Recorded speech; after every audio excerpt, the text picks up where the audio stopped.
குருஷேஸ்திர யுத்தம் முடிஞ்சதுக்கு அப்புறமா பாண்டவர்களுக்கு என்னாச்சு அப்படிங்கிற கேள்வி நம்ம எல்லார் மனசுலயுமே இருக்கும். யுத்தம் முடிஞ்சதுக்கு பிறகு ஹஸ்தினாபுரத்தை 36 வருடங்கள் யுதிஷ்டர் ஆட்சி புரிகிறாரு. அதுக்கப்புறமா கிருஷ்ணர் தவறிய செய்தியை கேட்ட உடனே அபிமன்யுடைய மகனான பிராயசித்துக்கு முடிசூட்டிட்டு இவங்க எல்லாருமே தங்களுக்கான விதியும் வந்துருச்சு அப்படின்னு சொல்லி மேருமலையை நோக்கி நடந்து போறாங்க.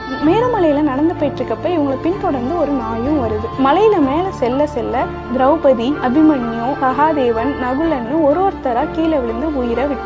கடைசி வரைக்கும் மலைக்கு மேல வந்துட்டு யுதிஷ்டரும் அவர் கூட அந்த நாயும் வருது. இந்திரன் வந்துட்டு இவங்க மலையை எட்டுனதை பார்த்துட்டு அவரை சொர்க்கத்துக்கு அழைத்து செல்றதுக்காக வர்றாரு. அவர் வந்த உடனே யுதிஷ்டர் என்ன சொல்றாருன்னா, நான் மட்டும் வரமாட்டேன், என் கூட பயணம் செஞ்ச அந்த நாயும் நீங்க சொர்க்கத்துக்கு கூட்டுவாங்க அப்படின்னு சொல்லி இந்திரன் கிட்ட கேட்கிறாரு. அந்த நாய் தன்னுடைய உண்மையான ரூபமான யமன் ரூபத்தை எடுத்துட்டு, இந்த பரிசோதனையிலேயே நீ வெற்றி பெற்றுட்ட, நீங்க கூட சொர்க்கத்துக்கு அப்படின்னு சொல்லிட்டு யுதிஷ்டரை கூட்டிட்டு போயிடுறாரு. இதோட துவாரகாவும் கடல்ல மூழ்கி கலியுகமான தற்போதைய யுகம் ஆரம்பிச்சிருச்சு.